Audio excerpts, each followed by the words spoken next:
Good evening, ladies and gentlemen.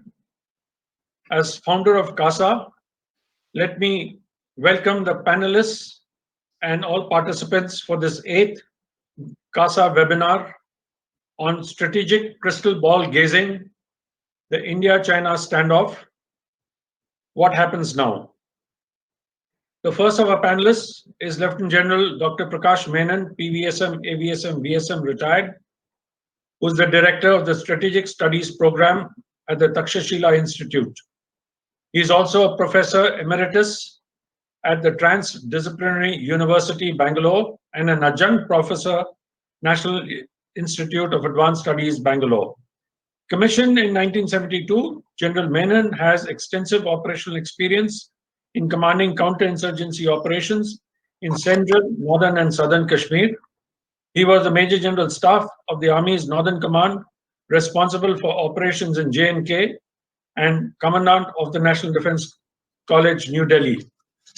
After his retirement in 2011, he continued in government as the military advisor and secretary to the Government of India, and from 2015 as the officer on special duty in the National Security Council Secretariat. He has a PhD from Madras University for his thesis, Limited War and Nuclear Deterrence in the Indo-Pak Context. Post-retirement, he continues to teach and research with a special focus on the role of force in statecraft. Our next panelist is Lieutenant General Syed Ata Hasnain, PVSM, UISM, AVSM, SM, and VSM Bar.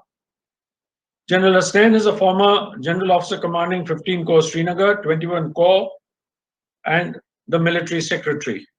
He has served from Sri Lanka to the Siachen Glacier, from the northeast to Jammu and Kashmir, where he's had 7 tenures, and in UN operations from Mozambique to Rwanda.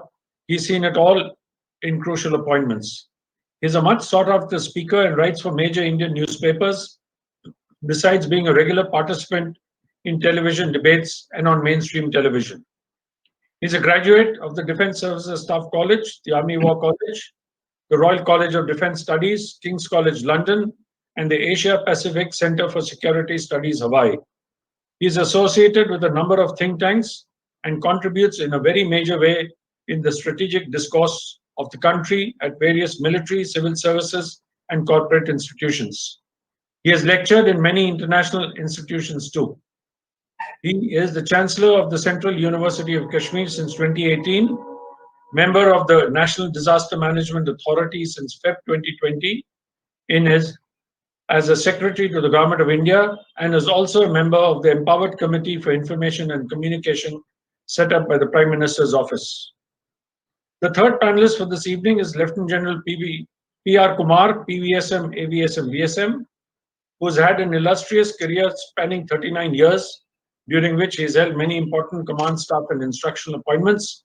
He has served in varied operational environments to include high altitude area, the line of control opposite Pakistan, the LAC opposite China, and the desert terrain. He's commanded an infantry brigade on the line of control, an infantry division, and the prestigious Strike Corps, the offensive operational tasks in the desert sector. In addition, the general is an Army aviator with over 1,400 hours of flying in the Himalayas and has been an instructor in the School of Artillery. He was a senior liaison officer in the UN mission at Liberia, where he was in charge of demobilization of rebels during its most troubled and active insurgent phase in 1996. A highly qualified officer, the general is a graduate of the Defense Services Staff College, Wellington, and has attended the prestigious High Command and the National Defense College courses. He's been awarded MPhil degree twice. General Kumar was a Director General of Army Aviation prior to taking over as the Director General Military Operations in March 2014. He was a co-chair of the Army Expert Committee Group with the US Army. After retirement, he keeps current on all contemporary strategic and security related issues and delivering occasional talks in institutions within the armed forces and outside, like the IIMs and the IITs. He regularly writes for think tanks, digital media platforms, and newspapers.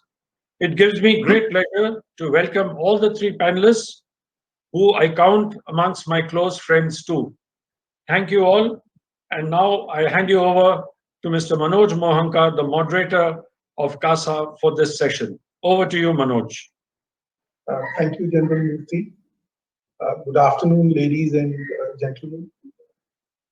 Nearly 58 years to this day, China mounted simultaneous assaults on Indian posts in different sectors along the LAC. The Chinese political aim on 20th October 1962 was simple: to teach India a lesson, neutralize it as a rival for position of preeminence in Asia, and prevent it from challenging the perceived Chinese territorial integrity and sovereignty over Tibet. The military objective was to impose a crushing defeat on Indian armed forces operating in Nefa and Ladakh and secure territory up to the 1959 claim line in Ladakh.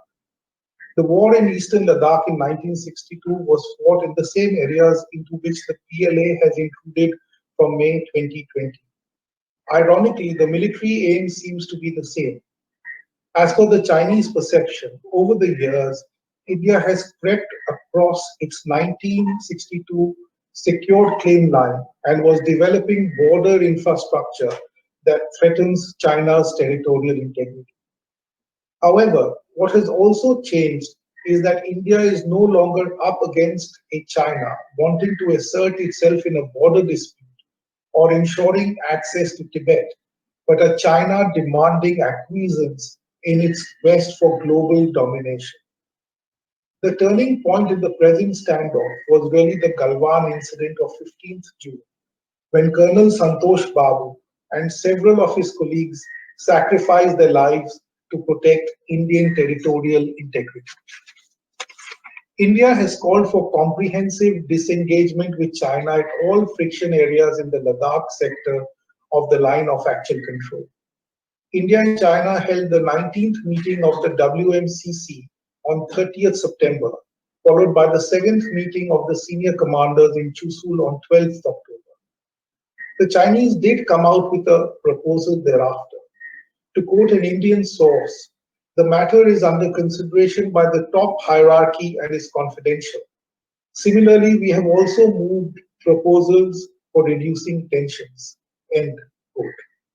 India is also expected to discuss the issue with the US next week in New Delhi during the upcoming visit of Secretary of State Mike Pompeo and Defense Secretary Mark Esper on 26-27th October for the 2+2. In any case, this is not necessarily the first time. During the last round of the Quad Foreign Ministers meeting held in Tokyo on 6th October, External Affairs Minister S. Jaishankar is believed to have discussed the matter with Secretary Pompeo.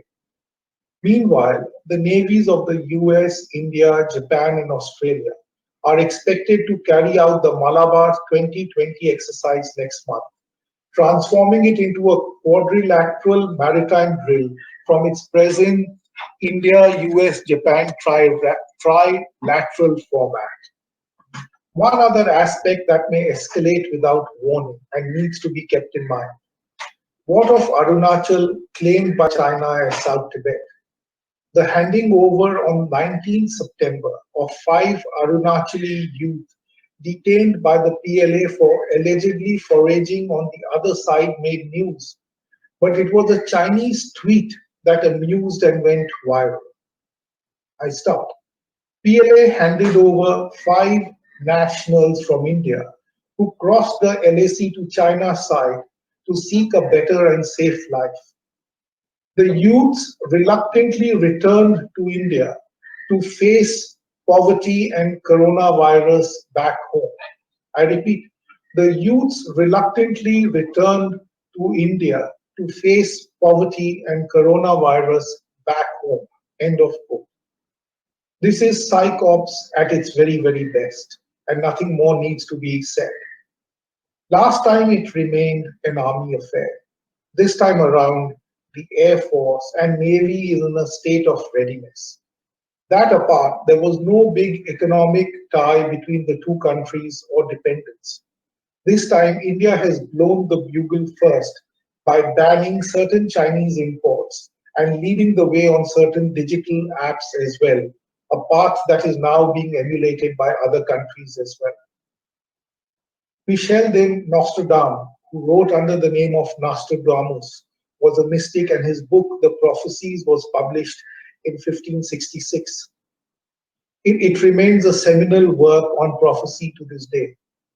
It unfortunately doesn't give us an insight into the events unfolding presently on the India-China border.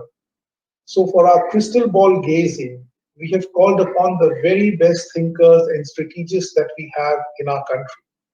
And to get this session going, we have with us aviator and military man of renown, hugely respected General Kumar.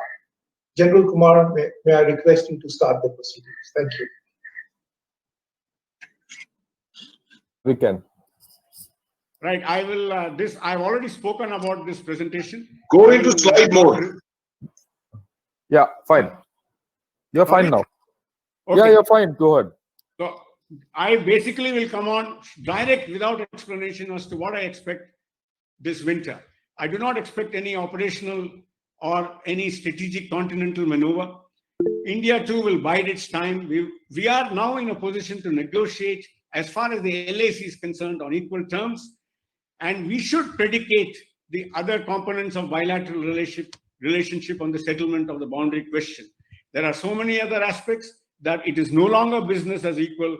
As long as the LAC is negotiable, it is then that the other aspects of the domain operations will be carried through. There is a total lack of trust, especially within the armed forces, and we are very much prepared to stay the winter. One of the theater commanders of the Chinese who retired very recently, he actually has warned the Chinese population and the polity that India is possible. There is a high probability of India going on a limited offensive in East Ladakh to improve their positions. Such has been the game-changing thought process of the Chinese, especially after our absolutely rapid mirror deployment, our actions in Galwan, our actions in the area of the Kailash range. But however, localized and demonstrative posturing and actions in terms of minor actions cannot be ruled out. We must be prepared from both sides, and rather we should be having our troops, our operational reserves, our mobile reserves ready for carrying out any operational tactical maneuvers in case we find that the Chinese are gearing up to do so, with both BICA with the US and other satellite imagery and ISR capabilities. We should be able to preempt them in many other areas in Eastern Ladakh. We should keep a close watch on the other areas and other sectors of the middle sector and the northern sector, which is basically Arunachal Pradesh. I feel that Pakistan will unlikely to get involved. He's already carrying out hybrid warfare since he got his independence, and he may come out with more show of force in terms of mobilization, activating the LC, so that our strategic reserves are not in a position to take effect in the northern borders. All of us have been talking about the Quad. Exercise Malabar with Australia joining in shows much better intent. How and where and whether it will impact Eastern Ladakh is very doubtful. We can look forward to an extremely interesting summer based on other global events. I just want to speak one word about the nuclear dimension. And as far as that is concerned, two mature nations which have got a policy of no first use. And so I feel, just like we feel along, though Pakistan itself is a rogue nation, and they do not have a no first use policy, we feel that there is a window for conventional operations. I strongly believe China does the same. And so in terms of localized conflict, and even up to a certain level, I feel that they are not too worried about our nuclear arsenal. The last point, gentlemen, is very important, and that is why I have written it here. Slowly and surely, because it is a multipolar, multi-domain world, where the kinetic domain is slowly losing that kind of preeminence, where wars are going to be fought less often, it is the other non-kinetic domain. And one of the most important is autocratic leaders and the group of leaders who actually will take decisions. So one of the most important aspects of crystal ball gazing is to know every fiber and thought process of our adversary, both Xi Jinping and in terms of Pakistan, the Pakistan Chief of Army Staff. This, gentlemen, is a golden opportunity for delineation and demarcation of the LAC and the IB. As far as the LAC is concerned, we should talk on equal terms, and there are certain non-negotiables I'll come to later. As the ex-DGMO, I would like to tell the audience that all country planning, all mobilization, logistics, and integration in every sort of operation is very much there. And I am fully aware and responsible about the asymmetry as far as comprehensive national power is concerned between China and ourselves. But when we are looking at the high altitude LAC in the entire sector along the LAC with China, I can say that the Indian Armed Forces will ensure no military embarrassment. And we are also specialized in high altitude warfare, line of control, and LAC management. A small point here. LAC and LC management over a long term where troops are eyeball to eyeball is a very, very different ball game. It's a mental and physical and activity level domination of which we are past masters. We can discuss this further in the question answer session. And finally, what China would like to do, I have a feeling that he has failed in that attempt, will be to attain a comprehensive and overwhelming geopolitical and strategic advantage vis-a-vis India, which cannot be altered by war. Gentlemen, I also would like to talk about a couple of things. While we are carrying out negotiation on the LAC, there are certain things which are non-negotiable. First is, as far as our actions in the Depsang Plains, our deployment on the Kailash Range, our movement along the Shyok, Darbuk, DBO road, activation of the DBO road, and infrastructure development, all these are no-goes. And while we may, to some extent, talk of the negotiations of moving out, the aspect of buffer zone, we must deal with caution, and I feel we should not agree to it because it is very, very ambiguous. Gentlemen, since we also spoke about the aspect of India-China crystal gazing, I'll spend about 5 minutes on certain aspects as far as China is concerned in the next 2 decades, because that does impact how he reacts to the rest of the world. Gentlemen, there are only 4 possibilities, which doesn't require rocket science, but in a lighter vein, I must tell you that 2022, the US Army had commissioned RAND Corporation. I learned of it only this morning after I wrote this. And they come after 130 pages, they come to the same conclusion that there are 4 possibilities as far as China is concerned. And the first and the last are the least expected. That is, he achieves his China dream and becomes the lone superpower by 2040-50. He reaches there because there will be waxing and waning in some of the domains. He remains status quoist for the simple reason because of the globe, because of COVID, and the West and USA and a large number of nations now being fairly hostile to him, and his economy, while it has got a V-shaped, the 19th October economic review, which has been endorsed by the Federal Reserve, has also been endorsed by the IMF as very, very true and possible. He has gained by 4.19%. And what is even more interesting is that earlier, it was basically the industry infrastructure where he was pumping in money.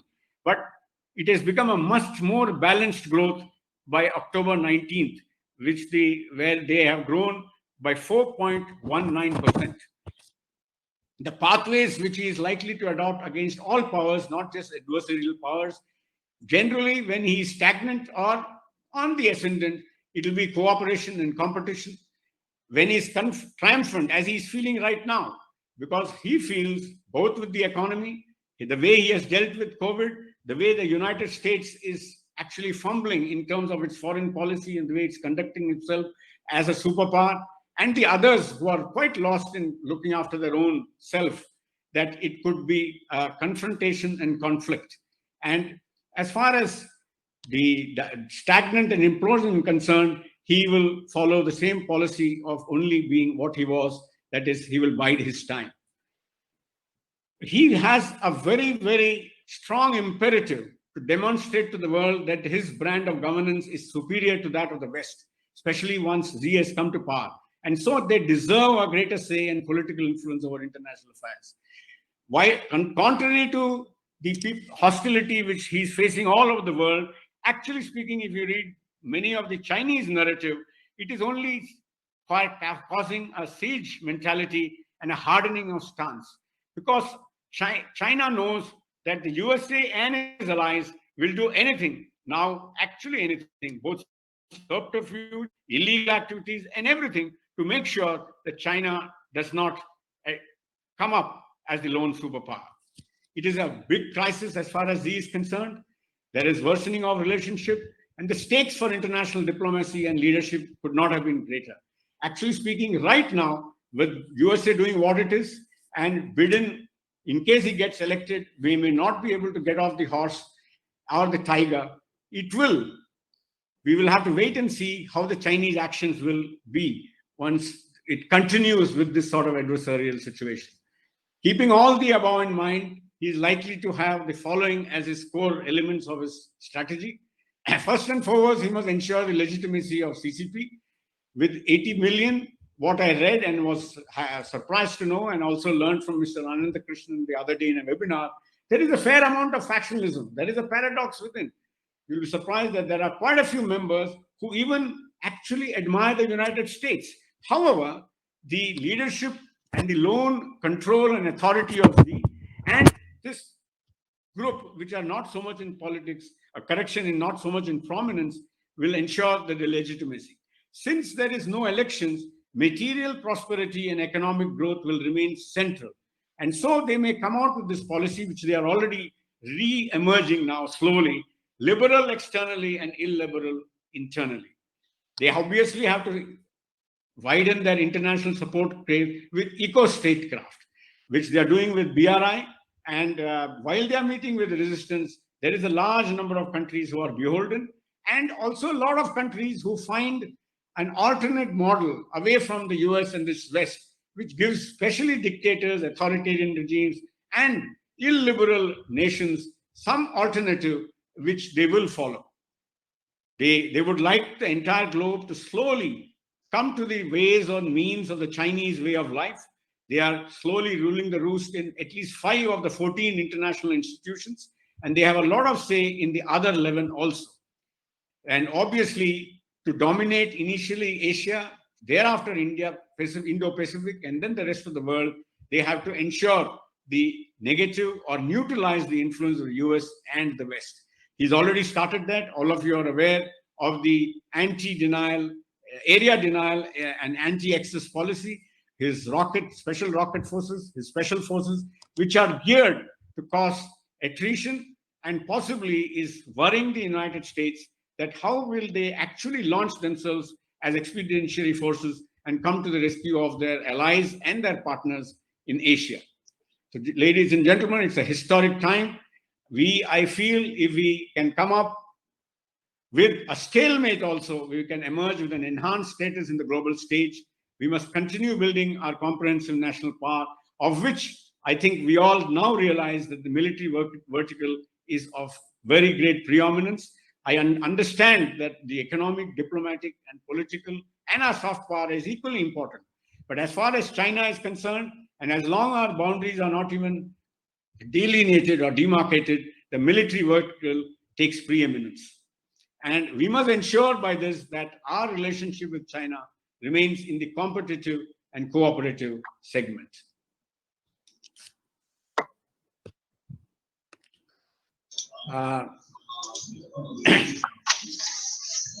Gentlemen, I stop here because I've been given only 12 minutes and I shall stick to my time. I'm ready to, I'll be looking forward to any observations and question answers after this. So, thank you, ladies and gentlemen. General Kumar, that's been a fascinating presentation. You've covered several aspects, and please be prepared for the fusillade during the question and answers. It's now my pleasure to request Hasnain to share his thoughts, his crystal gazing. Thank you, General. Thank you very much. Jai Hind to everyone. Thank you, Team CASA, for having invited me. As I was saying during our meeting before the event started, I would have preferred to actually be on the listening watch here. That would have been the best way of learning, actually. But I'm being forced to speak. And I can assure you one thing, I'm glad that General PR has spoken before me, because I'll find that his presentation could have also been used by me, actually. because I'm going to speak almost the same thing. That's It may be nice in a concept. few different words. It just shows perhaps that the thinking process of Indian Army generals doesn't really change. Most of us, I think, tend to think along the same lines. So having said that, I'm going to keep it basic. I'm going to keep it shorn of jargon, least complex, no presentation here. I will be not reading but referring. Starting with observations, for want of a better word. The immediate issue, Ladakh. I think it needs to start with what was China's intent. I think even today, the MO Directorate, I know for sure, the MI Directorate, the NSA Secretariat, the MEA, everyone is floundering around with this issue. What was China's intent in doing what it did 5 months ago and continues to do today? It's still hazy, so let me just recount what I think it is. I think partly contain India's strategic confidence, humiliate an arrogant rising power in their perception, boost the People's Liberation Army's standing, no victories, it's just a standing, enhance the chairman or even the president's prestige in the eyes of the world, stop Indian infrastructure development for the future, protect Chinese interests in Gilgit-Baltistan and Pakistan occupied. Now, if you look at these 7 which I have outlined for you, maybe 6 of them, none have been achieved by China in the period of the last 5 months. Perhaps this aspect of Gilgit-Baltistan remains hazy because no direct effort was made towards that. So actually, he's achieved nothing, except that a standoff has taken place and the standoff continues. In all my deliberations, in all my talk, I will of course keep in mind the fact that the nuclear dimension is not anywhere in contention at the moment, just the manner in which General PR had also stated. So I'll keep it out of the purview for the moment. Defensively, if you look at it, defensively, India has actually neutralized China's intent. Unless if you look at the action on the Kailash range, if you want to call it offensive, I would like to call it defensively offensive or offensively defensive, whatever it is, but it is partially a defensive action. So what are options for China as far as Ladakh is concerned? We look at the larger picture a little later. First, number 1 option is to ratchet up the threshold of military engagement. There is no guarantee that by ratcheting up the threshold of military engagement is going to lead to a positive outcome. They've already seen it, the response that has come from India. And I think it's reached a threshold where major engagements beyond this may become very, very difficult. China has already opened up too many fronts, and therefore looking at the possibility of taking one such front, focusing on it and attempting to take it to a degree of what could be called a victory seems to be improbable. Second is wait and watch. Wait and watch, an exit window may emerge in the near future. The third is demobilization and status quo ante. This is absolutely unlikely. The third is demobilization, very, very unlikely. Status quo ante becoming even bigger problem today, especially after the Indian occupation of the Kailash range. I do not foresee the Indian side even looking at the withdrawal from the Kailash range, the 7 points of friction on the Kailash range, withdrawing from there in any degree of hurry in the near future. So I would rule this option out. That leaves us basically with the second option, that is wait and watch. Look for the exit window, which may emerge in the winter, post-winter. We are looking at a period up to say about June or so. So this wait and watch can be converted to something more. And that is exactly what I have been writing a lot about, speaking a lot about, that this can be accompanied by sufficient actions from the conflict spectrum to make it hybrid and keep India on what is called tenterhooks. Instead of just wait and watch and keeping it at a standoff, mirror deployments on the line of action control, actually to ratchet it up higher to only through actions in the conflict spectrum, which actually contribute toward making it hybrid. What are these options for making it hybrid?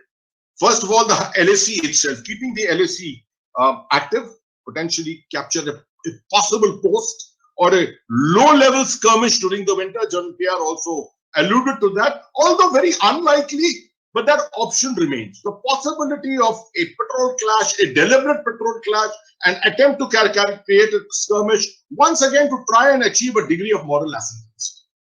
Cyber attacks, absolutely.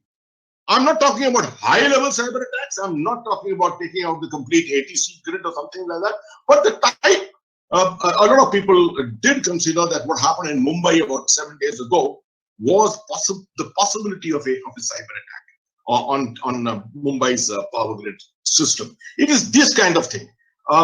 Experiments here and there in different parts of the country in different domains to keep us that's exactly what will keep you on tenterhooks. Supporting Pakistan to escalate Kashmir, information and media war with doses of psychological warfare, particularly against international collaboration, against the Quad, against bringing in Australia into exercise Malabar and things like that. Opportunities to exploit the disaffected in India. And we are seeing what's happening in the Northeast. The Red Corridor is at the moment reasonably stable. But these are the kind of opportunities which can be looked at. The potential of these being exploited. Intervene in the social political environment. And this is something which it is very, very likely. Step into the domain of what is called grey zone warfare, what Russia did to the United States, and very much something which can happen in India as far as the social political environment is concerned. Collusion with Pakistan expected to be of a higher order, subject to Pakistan's ability to remain stable. So currently there is no clear terminal aim in the current situation as far as China is concerned.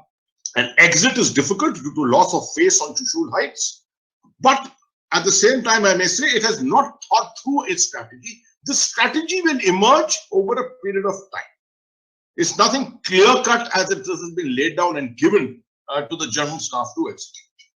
Currently, it will in this process in the next couple of months that we are looking at, it will be very, very vulnerable, very prone to irritants and pinpricks, particularly on issues such as Tibet, Xinjiang, Hong Kong, Taiwan. And therefore, if we ever intend to play anything like here on this, these are issues on which we need to be careful. We need not hold back completely, but we need to be careful. China will seek enhancement of maritime power in a big way, not in the immediate next 7-8 months, but we are looking at long-term and to overcome the Malacca syndrome. This is something which is absolutely on the cards. It has already become, the PLA Navy is already the largest Navy in the world, and someone from among our naval friends will be able to tell us more as to how he sees it. I look at it at the terminal end of Chinese ambitions. I look at the possibility of China conducting a major exercise anywhere in the zone west of the Malacca Straits. At the moment, they have conducted exercises in the Northwest Arabian Sea and the Indian Ocean, but this area, of course, is not their domain so far. That will be the time when China can conduct an exercise in an area such as this. Enhancement of their overall warfighting capability, missiles, rockets, second artillery, as you are aware of, their air force to keep the asymmetry alive. So, India's intent against China, what should it be? In the international environment, along with the international community, contain China as part of the international efforts and see its development into a responsible power. This is what the United States set out with in 1969 when they re-established relations with China. They hoped that China would come out of isolation, become a part of the international community, be integrated into the international economy, and by that actually contribute. Is that time 1 billion people would contribute to the peace efforts of the world. It didn't happen. Can it still happen? I'm not sure, but I don't think we have any other choice. The world will have to continue to work towards that. Nationally, we have to make China treat India as an equal. There's no two ways about it. We cannot be seen in the eyes of China as something which is lower down. We have to be treated as equals. And for that, we need to ensure we come somewhere near China's comprehensive national power. On the international stream, and I'm coming towards the end of my intervention, on the international domain, seek strategic partnerships, maintaining strategic autonomy all the time in mind. The Quad, I think a wonderful article today by Admiral Arun Prakash, everyone should read that. That will set the tone for what the future should really be. The Quad ultimately has to emerge into what he calls a NATO of the East. And that kind of a philosophy of attack on one, attack on all, that kind of a philosophy has to emerge. Quad at the moment is just a deterrent that we're looking at, a deterrent that we're looking at. It has to emerge much higher. It started almost 15 years ago. It will take time, but I think this particular moment, the moment that China has chosen to do this to us, has actually spurred the complete movement towards the Quad. And having said that, there are friends from Australia here. I would like to say very clearly that I think it's time for us to make sure that we do not talk of what happened in the past. India is too often talking about things in 2008 and what happened in 1998 with Australia and things like that. These are strategic situations and positions we came in the past. We needn't talk about it. I think Australia is today emerging as an equal partner. It will be a very, very important part of the Quad. We have to look for add-ons. We have to look for Vietnam. We have to look for France. A very good suggestion by some that France is a major maritime part and needs to be probably taken on board as part of the Quad. Russia, we have to look at Russia as a part of our multilateralism, the Middle East, US and Japan, of course, looking at 2+2 with both the countries. I don't know whether the possibility of placing the Indo-Pacific Concord, which is what Admiral Anuprakash talks about, in the Andaman and Nicobar Islands at any stage. A reticence of any kind in international maritime cooperation, this must be put an end to. The last part, the neighborhood. We need to be concerned about the neighborhood, and we must ensure that it becomes a part of our overall strategy. Myanmar, Bangladesh, Sri Lanka, Nepal, Maldives, we cannot take our eyes off it. Pakistan, you can expect that there will be greater trouble from Pakistan. And indeterminate, but Pakistan is always a manner of putting a rabbit out of a hat. And some kind of a big act can always be there on the cards. China is looking to Pakistan with a greater eye of cooperation. It expects that there may be issues in Gilgit-Baltistan in the future, and therefore collusive efforts with Pakistan will continue in probably a higher degree than what it has taken place ever in the future. I would say in June 2021, perhaps the 20th round of Corps Commander talks, you'll have a very bored GOC 14 Corps sitting there, because nothing would have probably happened by that time. But good that the talks are on. And no increase in troops is taking place in the depth areas. That agreement is there. I hope it remains verifiable. I hope we are verifying this, and that should remain the bottom line throughout. De-escalation with removal of armor, I don't think is possible, particularly keeping the Changla syndrome in mind. Post-COVID scenario, I expect no major change in Ladakh. A lot of talk about Siachinization of Ladakh. I don't think people really understand the meaning of Siachinization. It's unlikely that there will be really a Siachinization of Ladakh. And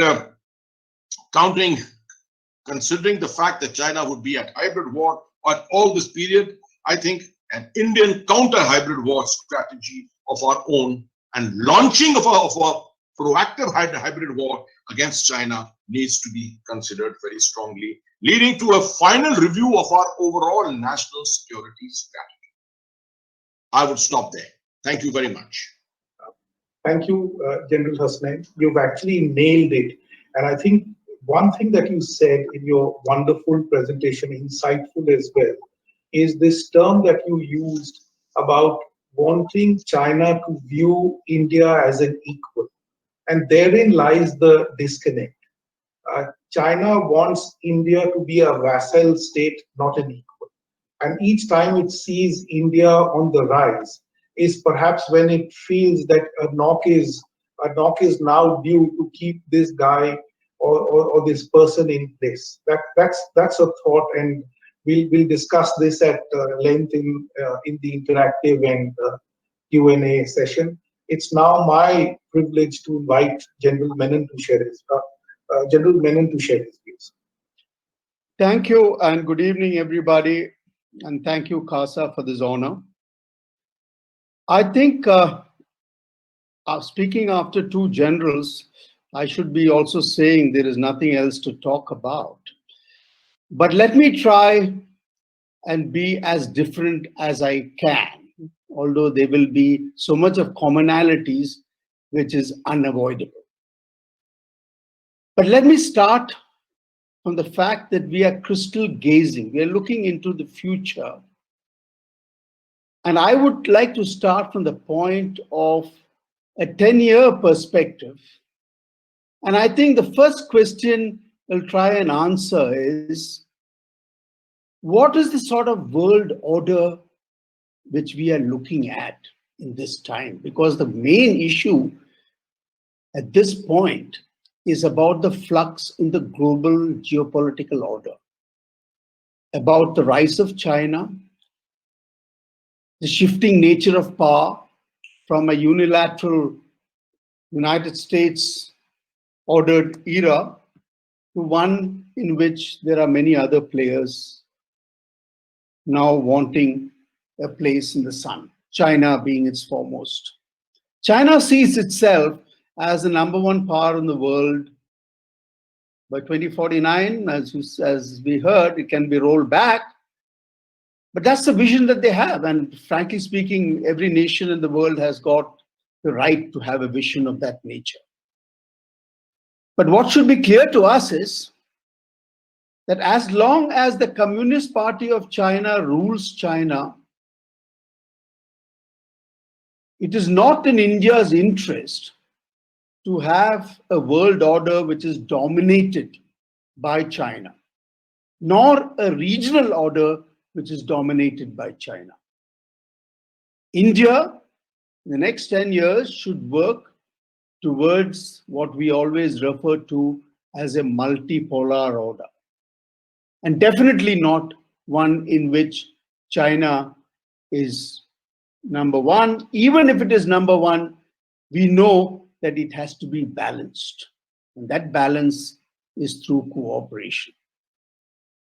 So the point is that if we look at this struggle, at all this confrontation which we are talking about and how it relates to political purposes, after all, unless we translate what Chinese military moves are into political purposes, we will be missing the very reason for why they are doing this. So it has to be situated in a global context where there is a contestation for global and regional power. We know for certain that military power still rests with the United States. China is ascending, yes. And we also know that there is no way that in the reasonable future that China can become a number one military power if the others cooperate amongst themselves, even as a maritime power. And all this thing about anti-access, anti-denial, those are all military imaginations which believes that you can use missiles to win the war, but war has much more than what missiles and weapons are. Yes, it can be meant for deterrence and so on, but China is now advertised as the largest navy in the world. I'm afraid it still have a long way to go to become the most strongest navy in the world, especially because it doesn't have the air power to carry it around the world. They will probably in course of time, maybe in the next 2 decades or so, reach certain level.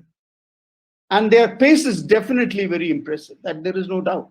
So one can't take it that the Chinese will not belie our beliefs and ascend. But if you take it collectively, and if you look at how naval power itself, as you will look at the geographies in which it is being contested, China might become the biggest navy in the world. Does not mean that it has already become the powerful navy in the world.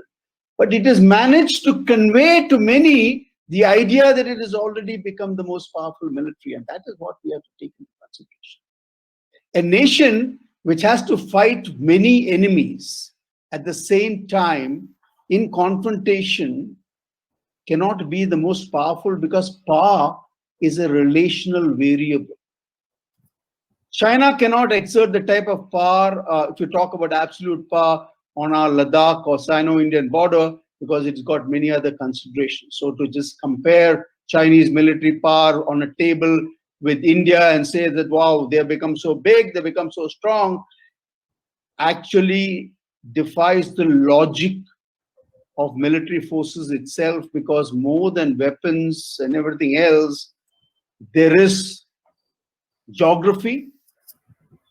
And the idea that comprehensive national power which Chinese have sold to the world must be taken also with a bit of salt, because that is an enumeration of the material. It does not count what actually matters, especially in military affairs, the intangibles, the power of geography, the power of fighting spirit, and the power of experience, and so on. So to think that India should become more powerful to take on China, I think we should take it with a bit of salt, because Chinese ability at this moment to go ahead, it's much faster than ours. We have to simply admit it. We just, as far as military is concerned, have to find the means that we'll have to fight a stronger guy, and there are asymmetric means to do so. So as far as the military is concerned, it is their job to plan for the worst and be ready. So nobody can predict what the Chinese can do militarily. So essentially, I think looking at the future, the issue is about how is the order going to be panned out. India should strive to be a multipolar world. That means that we should be able, as already brought out by both Atta and PR, that we should now be stretching for cooperation, both, especially in the maritime arena, because that is the arena in which Chinese are the most vulnerable. Strategy means that you actually go for where he is vulnerable. And if he thinks that India is vulnerable in Ladakh, we know that is not the case. It might have been in 62, but this is a different time. The vulnerabilities exist, but we also have the power. So one of the things which we need, the first layer which I want to say is the crystal gazing, which I would like to do, is that we should work that it should be a regional and a global multipolar order. And to that, we need to balance China as far as the Communist Party of China is in power. It is well possible that there could be a change in China, that things are different. We are old civilizations. We should be able to live together, but that is the ideal world. But that doesn't seem to be the likely future, because the larger global contest is between the United States and China. China's greatest fear is that we can be one of the actors which can tilt that balance. And that is why it tries to keep India in check. It has been using Pakistan for a long time. Now it's using the northern border for a long time. We must expect that as long as the larger contestation continues, this will be China's endeavor to contain us within the subcontinent. The second layer, I think, is about ourselves. I think if you can imagine a triangle, and the base of the triangle, on one side is political economy, the other side of the base is the social compact of India, and these generate what we call domestic and international politics. Within this triangle and the way that these things pan out, especially the political economy and the social compact, will decide how India can play its politics internally, how strong it's going to be internally, how it can actually rise up from the devastation that COVID has definitely have caused, how we can get our act together, how we can build our defense industrial base, improve our education, our health, our poverty elevation. That will determine how we can also deal with China, and what will be our place as far as the multipolar order in the world. So these internal factors are actually going to be the main determinant of India's future. Political economy especially is going to be the most challenging. And we simply cannot predict what is going to happen, but it is also the most important. Hard decisions will have to be taken, and we'll have to wait and see as whether those hard decisions can be executed on the ground, because one of our problems is actually about not only taking decisions but getting them executed.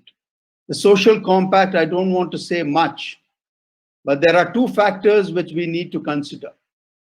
One is the growing level of unemployment of our youth. Second, it's a combination between, let's say, friction on religious lines. Both these are deadly combinations which can actually affect our social compact. So with the political economy and the social compact will determine India's political power, both to get its reforms done internally and to also deal with the rest of the world. The last layer which I want to say is about the Sino-Indian crisis itself. As I said, militarily, we should be prepared for the worst, and I'm sure they are. They should be. But let's be very clear that we need to make clear to the Chinese that we will not hesitate to open the maritime front in case we have to, because of their actions on our land borders. It is a strategic message which we need to give it to them, because that is where we have more power than they have. I'm not talking about closing down the Malacca Strait, but I think that will only happen if the US and China go to war. I'm talking about what Andaman and Nicobar can do to Chinese flag vessels, or what we can do to the trade routes which just go off to Trivandrum. The very idea that India can do it itself will cause a deterrent effect on the Chinese. But in any case, as we know, Chinese are not here to use force in the manner that we have to be prepared for. That is inevitable. They are using force to mentally affect our political leadership about the larger confrontation between the US and China.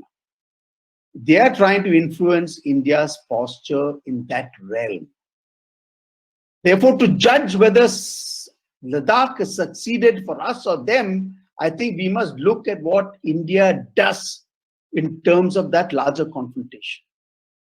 And the heartening signs, and as both PR and Atta said, it is having the opposite effect. India is making it very clear that its reticence to actually cooperate with the rest is actually going stronger, not weaker. And if the Chinese attempted to influence that, it doesn't seem to be working. But I wouldn't think that it would be easy for the Chinese to just have an agreement and go back, because let's be clear about one thing. The northern border has been cultivated by them as a pressure point. They have no intention of solving the border boundary problem, because that is a pressure point. That pressure point is what they've been using. They've not used it before, they're using it now in greater sense. So we don't expect that any agreement about LAC or something can come about. They don't intend to. Therefore, what we have to now, and this is the challenge, how do we balance the fact that we need to actually keep up a higher state of battle preparedness in the northern border and yet grow to be a maritime power of some consequence? That is the challenge of statecraft and of military. Both will have to be done. At the moment, resources are going to be quite scarce, and that is going into the future. It will continue for at least another 5 years, if not more. So we'll have to see what should be done.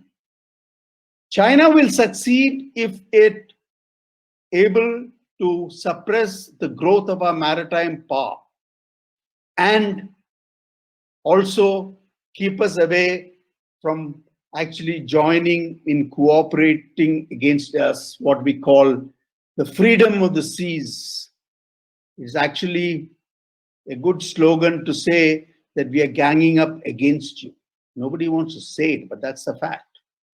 And I think India now has getting very clear, and I hope that maintains itself. The Chinese will exert pressure.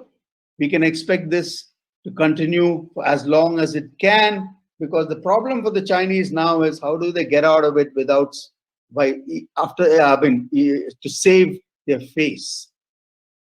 And that's going to be the challenge. So going into the future, China is going to exert more pressure on India, and India must be prepared to counteract that pressure. Thank you very much. Thank you very much, General Menon.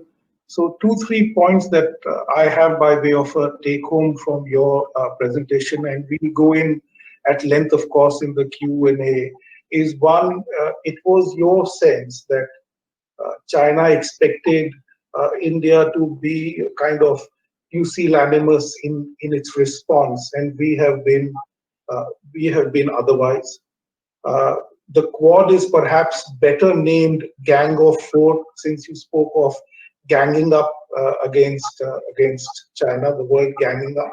And in that context, where does India want to stand in a multipolar world? I think that's really what we need to ascertain going forward, and in the crystal ball gazing, and a whole host of factors need to come together, not only in terms of our military and strategic thing, but also in terms of our economy and the social fabric of our country. Thank you so much, General Menon. May I now invite our friend from down under, Mahadevan Shankar, who's helped tremendously put this entire thing together. He's raring to go with a question or two. Over to you, Madam. Thanks, Manoj. I've been patiently hearing and multitasking. There's just a depth of information, plenty of crystal gazing. Let me start with the first question from Akriti Bachawat. She is associated with the Australian Strategy Policy Institute, ASPI. She's got a pretty interesting question, which I think a couple of you touched upon, the Quad. How do we reconcile ambitions to turn the Quad into an Asian NATO and become a real deterrent with India's traditional inclinations of strategic autonomy? I think it has to do with how India possibly did not allow Australia to come into the Malabar for various political reasons. And what she also says is India is the only outlier in there because the other Quad members, like General Atta also touched, US has their relations with Japan and Australia signed up. So maybe we can open the question to all three in the same order of the speakers. General PR first, General Atta, and then General Menon. I think the very question provides the answer, in the sense that just as there is ambiguity in geopolitics, I think the very aspect of strategic autonomy of India can be used as on a mission-based or a task-based or a time-based action. Like even now the Quad, when the foreign ministers met, they spoke of freedom of the seas, and anybody who is like-minded can join. To that extent, we can attribute ourselves as one of those like-minded people and still retain strategic autonomy. Finally, it is more in the mind. When it comes to action, and if there is a genuine action which one wants to take, I suppose that is the time, because now it is more of intent and signaling. As it gets closer to real action, India will have to take a chance, or will have to take a call based on what is happening in the continental domain, that is in East Ladakh. So I feel we will be able to transcend this issue and be able to convey the message that while maintaining strategic autonomy, we will be in a position to align ourselves depending on how China reacts. Thank you. Thank you for that question. I think it's a very good question, and I tend to go along with what General PR said. But let me start by saying that this is a different situation. It's a situation quite different to 2005, 2008, 1998, when Australia opposed the Indian nuclear test and things like that. This is an emerging situation which is comparatively much different. So therefore, we need to look at it differently. And at the moment, it is the requirement of the situation which has brought the four countries together. It is on the initiative of India. The meeting took place in Tokyo, of course, and the decision to bring Australia into it and Australia into Exercise Malabar also essentially strategically conveys the intent.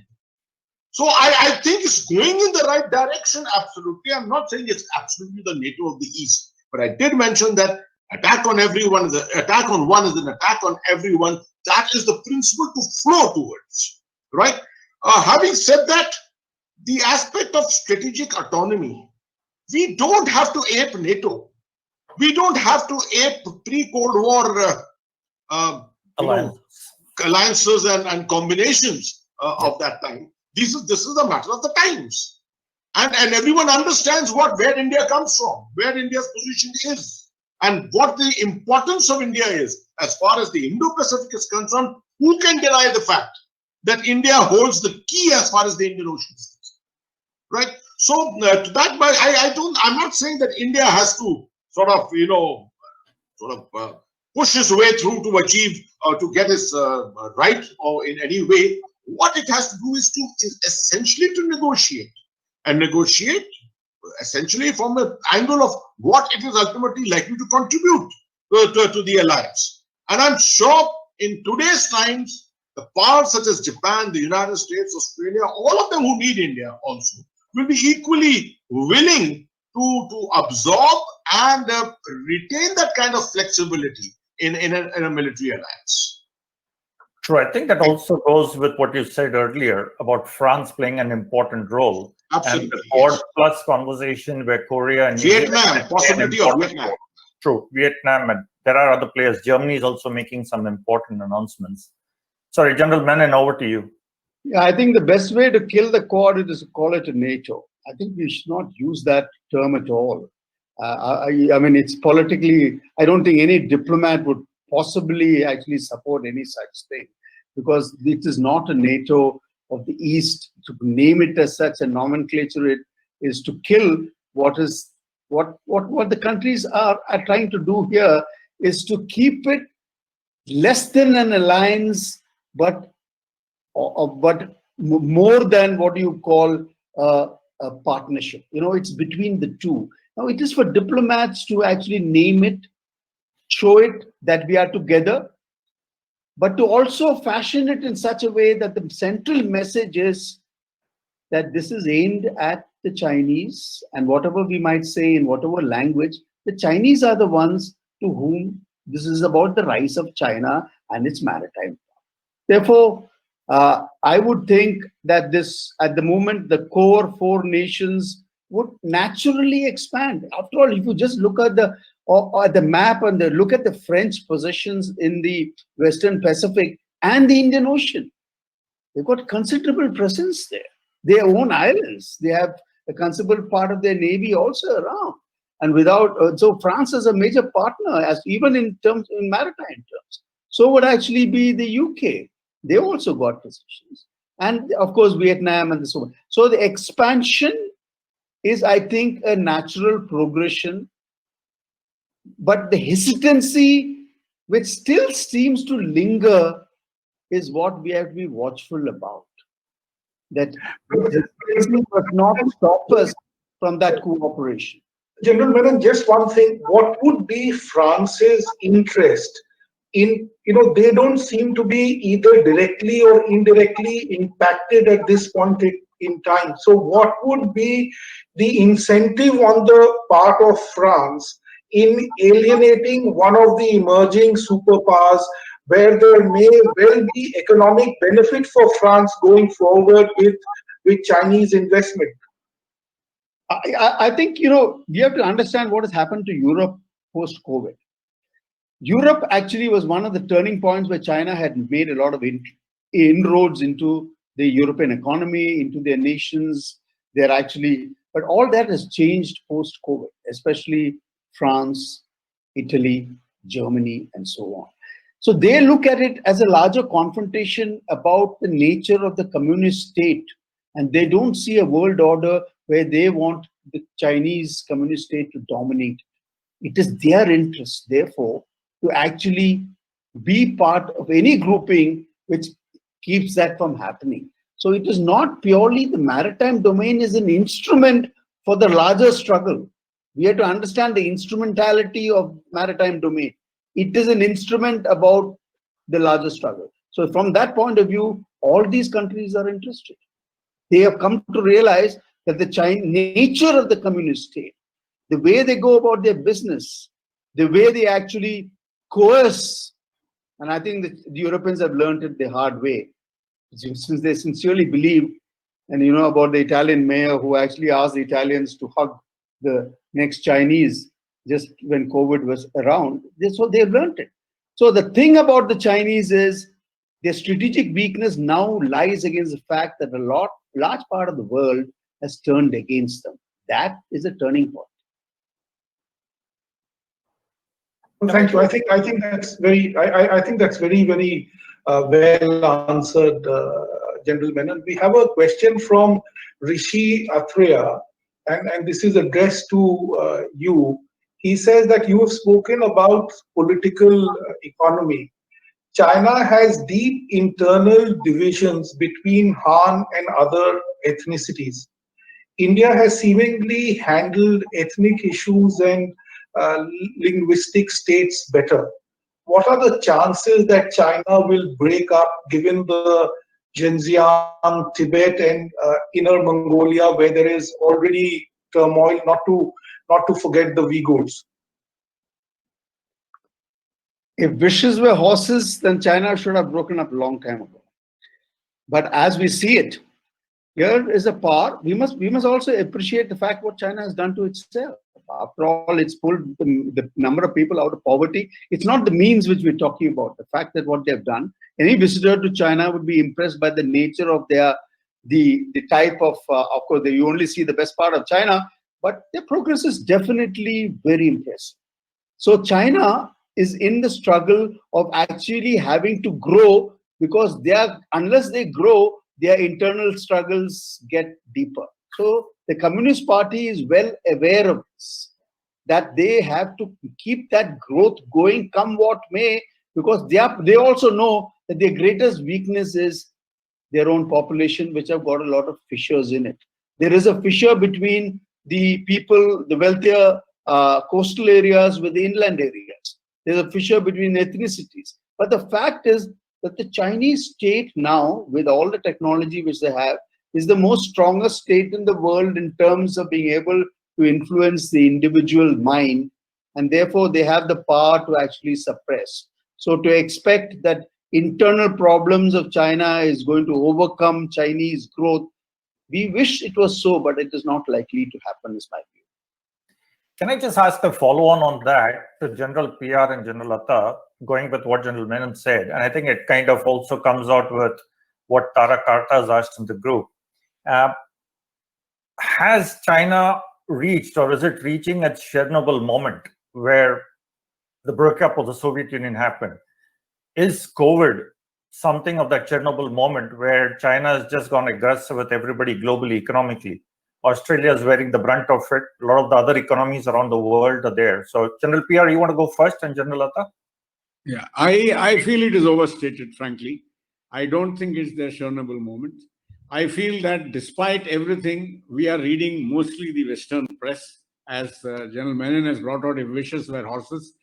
When it comes to the crunch, both economically, politically, diplomatically, both in the international arena, whether it is the United Nations, whether it is anywhere else, we have seen that countries no longer desire to blindly follow the liberal democratic West. I always say they neither were liberal, neither were they actually democratic.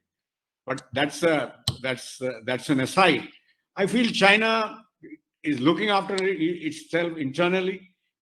Like any other country with internal dissensions, even that is overplayed. Its economy is surprisingly bounced back against everybody's wishes, and it is on the upward curve. There is no drop in its internal, external trade, as well as its internal growth and growth demand. The demand for growth, as all of you would have read, Xi has totally transformed and turned around the economy to face inwards. And as far as even while the European Union and the countries within Europe have changing their stance slowly, China is so powerful economically, and that it is very unlikely that we are going to see any major change in the near future. I just have to endorse that completely. Highly exaggerated. I was reading this morning a very interesting paper. I'm not sure where the origins of the paper are from, but I will send it across to you. Ready? It's a 15-page paper describing the state of nationalism in China. And they say nationalism is at its highest pitch today in China. Considering the fact, you see, if you take it back to 1978 and the manner in which the course of China's future was laid out, it was been laid out in a very ideal kind of way. Agriculture, technology, technical education, armed forces, and the economy is sustaining, right? Okay, human rights and things like that.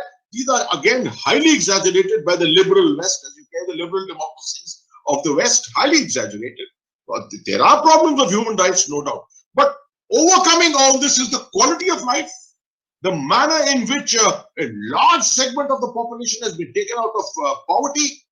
And that is what has given a sense of decency to the people, a sense of self-esteem to the people. And therefore, I think everything is going all right as far as the internal situation in China is concerned.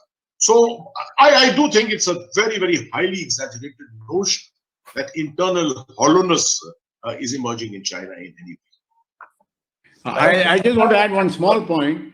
Amongst those 4 options or scenarios which I had spoken, I had ruled out that there is no country in the world amongst today's multipolar and multi-domain world where they can dominate everything.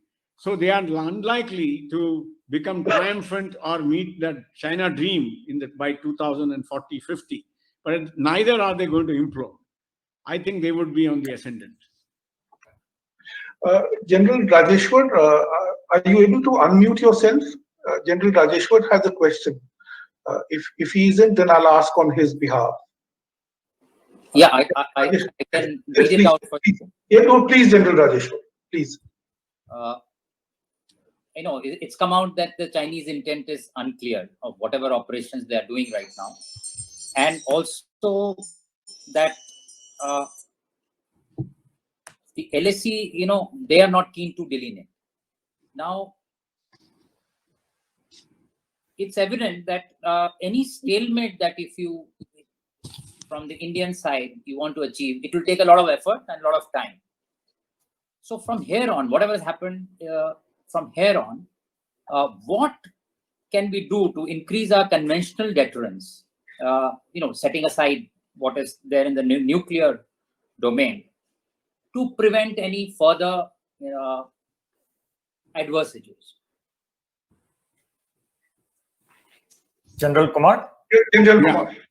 Yeah, I would like to give a different angle to it, as far as an answer is concerned.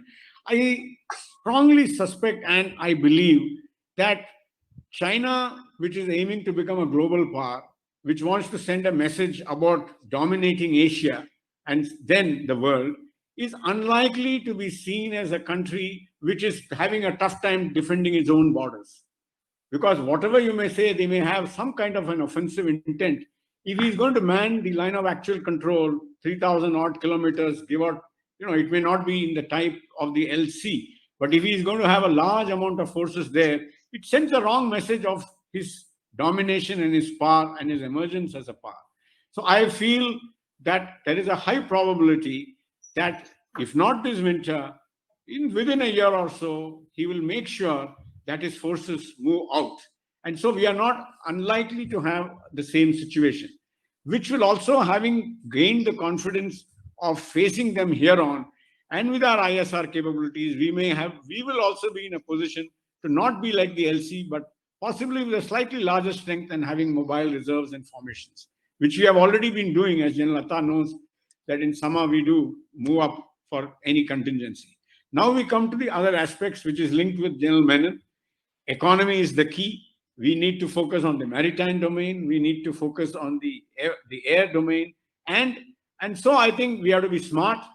We have to prioritize. As far as the 3 services are concerned, there is a list of not too many of them: strategic lift capability, air defense, rocket, that is fire capability, both artillery, long range missiles and rockets, and focus also on the smart formations of non-kinetic information influence operations and psychological operations. And so we'll have to prioritize that, and India must be ready to pay the cost up to some extent, because we have the devil at our doorstep. General Menon, would you like to add something? Or May General I will leave the last word to General Menon, if I can just come in. Please. You see, what General Rajeshwar has asked is a very pertinent question, there's no doubt about it, and very comprehensively answered by General Bia. I will only add one more thing. You see, besides capacity building, economy, and things like that, it is the psychological aspect of conveying your intent, your ability to take decisions. Why? One of the reasons, if you remember when I spoke about the intent of China, why it has done this, one of the reasons I gave you, in fact, the first reason I gave you was to dent India's strategic confidence. How has this notion of India's strategic confidence suddenly emerged? And I wrote about this recently and I alluded to it. I said, you start from the surgical strikes, you start from Banakot, you take it on to, or before Banakot, the handling of Doklam, take it on to Banakot, take it on to the Article 370, a string of 4 to 5 measures which have actually conveyed that India was now capable of taking strong strategic decisions.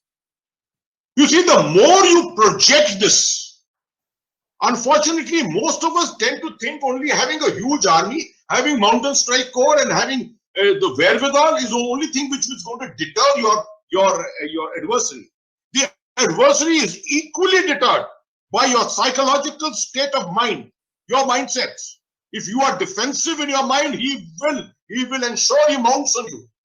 But if you know that you will take your decisions and take them on time, sorry, he will be completely deterred. True. Thank you. General Menon, would you I like to completely add? agree with both of them. Deterrence is a psychological phenomenon, and therefore all deterrence is self-deterrence. Nicely put, sir. Nicely Sorry, put. Manoj, can I just request if Tara could unmute herself, because I possibly mixed up my words with her question. Tara, for those who are watching, Tara is a pretty senior member of our CASA WhatsApp group also, and she's involved in a lot of high-level security matters. But Tara, are you there? Can you unmute yourself and ask the question, please? Tara Karta? Should I ask if she's not there? Go for it. Go for it. Yeah. So Tara's question is to General Hasnain, which is, what have we got to offer Russia right? Yes, we can. Tara, go ahead. Tara, go ahead. No. Tara, go ahead. We can hear you. Tara, go ahead. We can hear you. No. She just muted herself. Yep, go ahead, Tara. So, do you want me to answer that question? Yeah. So Okay. yes, General Hasnain, her question is, what have we got to offer Russia, Vietnam, etc., vis-a-vis China? Our foreign development budget is likely to be slashed for the foreseeable future. What exactly are our leverages? Thank you, Tara. Thank you for that question. And coming from you, it's an important thing to dwell upon. I don't think our foreign policy or policy to influence foreign powers is based entirely on our foreign development budget, which is as it is very, very minuscule. I think it is always on our geostrategic location, number one, our geopolitical position in the world, and the potential we hold for the future. You see, 1.3 billion people cannot be ignored. No one would like to be in a permanent state of creating an adversary out of 1.3 billion people. That too geostrategically located in such a place. Having said that, historically, we have had excellent relations with both these countries, both Vietnam and with Russia from the time of the Soviet Union, the Indo-Soviet Treaty, which happened in 1971. We have gone to the extent of signing a $5 billion deal on 7th for purchase of S-400, primarily to balance what was happening with the United States and to convey this message very clearly to Russia at that time. So Russia also knows that we always consider it to be a very, very important strategic partner. At the same time with Vietnam, we know we are the two countries with common histories, 79 Vietnam, 62 India, the two countries which have suffered Chinese aggression. The Chinese were the ones who defeated them, of course. Sorry, the Vietnamese were the ones who defeated them, of course. So there are linkages. We have given a lot of military support to the extent possible to Vietnam, to the BrahMos missile and things like that. The potential remains high, and we have been always in a state of remaining in touch with each other, strategically consulting each other from time to time. So I think that is the more important aspect rather than the material aspects of what we can bring to the table in terms of support, material support. Right. So the last question before we hand it over to General Shankar, and this is from General Sethi, which goes as follows. China probably wants to freeze LAC at 1959 line in Ladakh. What is India's desired end state? And this one is to all three. So each one of you, sirs. Okay, if I may, I can start first. Yes, please, General Kumar. This is not an official answer, but I suppose we should be satisfied if we go back to the line of actual control which we have marked. That's a very realistic assessment. And as far as the northern borders and the middle sector is concerned, it is the watershed of the McMahon line. There are minor variations to the McMahon line on May, which is available. And that is the realistic answer for actually achieving a solution. Thank you, General Kumar. General Hasnain, would you like to speak? As far as this question alludes primarily to Ladakh, may I just add, I'm not sure that today's political environment in India permit a freezing of the LAC at 1959. Today's environment, you've seen the map of Ladakh, you've seen the map of Ladakh, the way it will be depicted, the blue portion, the whole of Gilgit-Baltistan, the whole of Aksai Chin. I'm not sure whether India is in a position to look at freezing of lines or even speaking of freezing of lines at this moment. Thank you, sir. General Menon, would you like to add something to this? No, I maintain my position. China has no intention of solving the boundary question. I mean, I would say. Right. So, just one last thing. I want to play a guessing game with all such senior, illustrious, experienced people. So I'm reading out a quote, and I want you all to guess. Not answer here and now, but guess who may have said this. And this statement was made in the last 24 hours.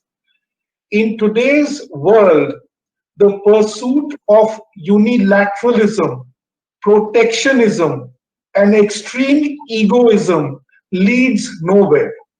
I repeat, in today's world, the pursuit of unilateralism, protectionism, and extreme egoism leads nowhere. Arrogance always, doing as one pleases, acts of hegemony, overbearance of bullying, will lead nowhere. Arrogance, always doing as one pleases, acts of hegemony, overbearance, or bullying will lead nowhere. It is now my pleasure, even as I leave all of us to guess who said this in the last 24 hours. It is my privilege and pleasure to invite General Shankar to share his thoughts and round the discussion on behalf of Team CASA. Thanks a lot, Mohan. Can you hear me? Thanks a lot, Manoj. I hope you can hear me. Yes, sir. Thanks a lot. Good evening, ladies and gentlemen. It's been a fascinating session where we've actually looked ahead. Yeah, we can hear you. Yeah. And we got some very good ideas come out from General Menon, General Atta Hasnain, and General Shankar, Piat. I think, Shankar, please mute on and off. Suddenly you become a little, ragged. Your voice is Yeah, can breaking. you hear me now? Can you hear me now? Yeah, we can hear you. Your mustache. Yes, I'm hearing you perfectly. Right. We've had a fascinating session where we've had a fair amount of crystal gazing well ahead, a lot of options. But let me round it up by what everyone has said. First and foremost, I think we've shaken off the bogey of 1962, and what we are looking at is a confident India, which is looking at multiple options along the LAC, beyond the LAC, and in the maritime domain. And we're also looking at a multipolar world, and we are looking at the multilateralism of our own, with one purpose: contain China and keep China off our backs. And with China off our backs, keep the little piggy called Pakistan also off. Right? That's a message, I think, which we are looking at. And I think we are well on our way to do it. Yeah, we're going to have our bumpy ways ahead. We're going to have to fight through our economy. We're going to have to fight through our comprehensive national power. We're going to have to fight through a way of building up our military. But these are challenges which I think India has done well in the past. If you look at it over a longer horizon, right? It might seem ragged, but we do get there eventually. Right. From a different perspective, we are in for a long haul. There's no doubt about it. What does the long haul look at? We are not going to go back to status quo ante. I think we need to look at a status post ante. We might be looking at a hybrid LAC come LC situation for some time to come, right? And like what General Menon said, I don't think the Chinese are anywhere near interested in delineating the IB, LAC, anything anywhere. So this is something which we're going to struggle through, right? Okay, and we also know that there's going to be no major action. Right from day one, if you look back, China has not come to do this tactically or operationally. They've come to do it politically. No, they've still not got off their tents in line and vehicles in line and guns in line, right? It is more of a non-tactical deployment. It's more of a political posturing.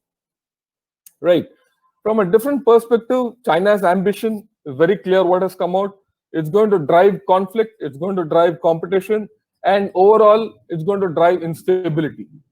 And I think the time has come for India to seek its position where it wants to be. We are not strong enough to take on China individually, and we are hesitant to take on China as part of a group. So we have to decide which way the coin is going to go.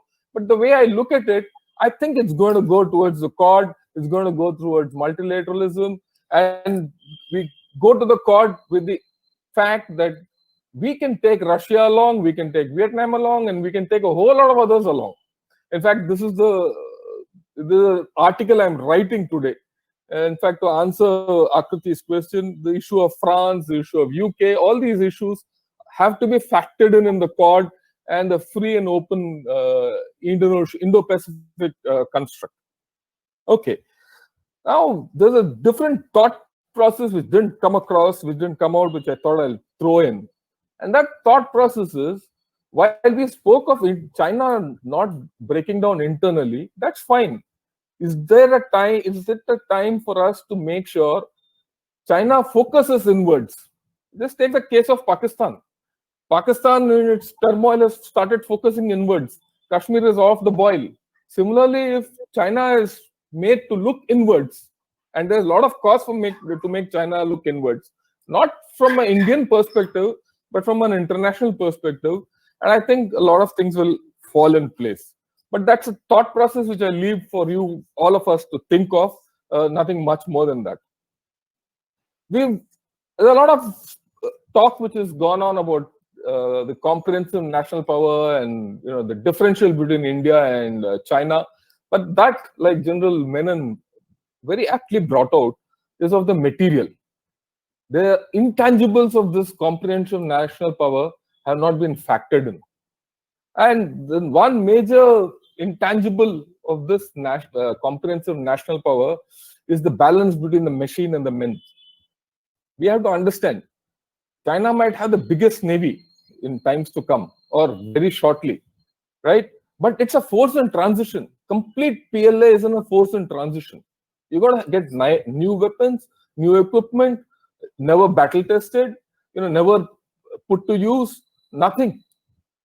I mean, take your minds back, all of us. Even to procure one item which is untested and untested in battle is a great decision to take. And here you're talking of, inducting hundreds of boats and 4-5 aircraft carriers in a line. Who will operate them? Okay, and Chinese conscript material, it's not going to be easy to transit and man these systems. It's one thing to say you have everything, but it's a different thing to say you can handle everything. And then you have to operationally deploy it and have the ability to employ this force, right? So I think there's a big gap between the hubris which PLA has created and China has created, and all this talk about winning wars without fighting.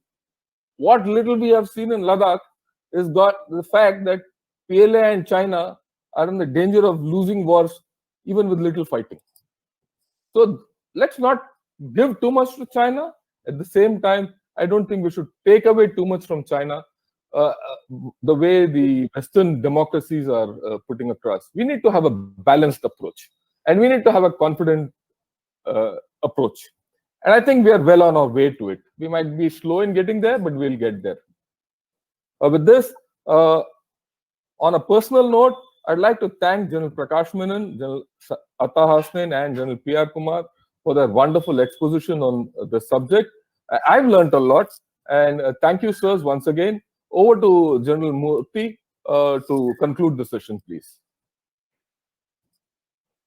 Oh, this has been an excellent, I think one of the best webinars I've attended.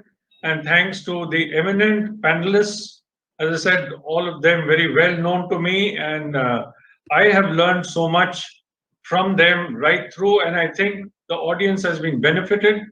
We have received an excellent suggestion from General Vinod Bhatia saying that can we prepare a 2-page policy paper on this? And I'm sure Team CASA will put its head together and we shall come out, sirs, with the papers and with the eminent panelists. Their views will be put across in some manner with their permission, of course. And thank you all very much for sparing your time on a Saturday evening to be with us here on CASA and to share your views. Thank you all very much, General Menon, General Hasnain, and General Kumar. Thank you. Jai Hind.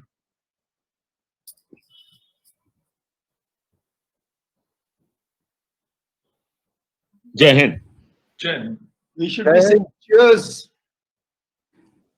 Sir, Jai Hind, everybody. May also, I forgot, may I thank my team, Manoj and Mahadev and Shankar for their excellent support, excellent inputs. Manoj for conducting the session so well. Shankar for summing it up. Thank you all very much. Thanks.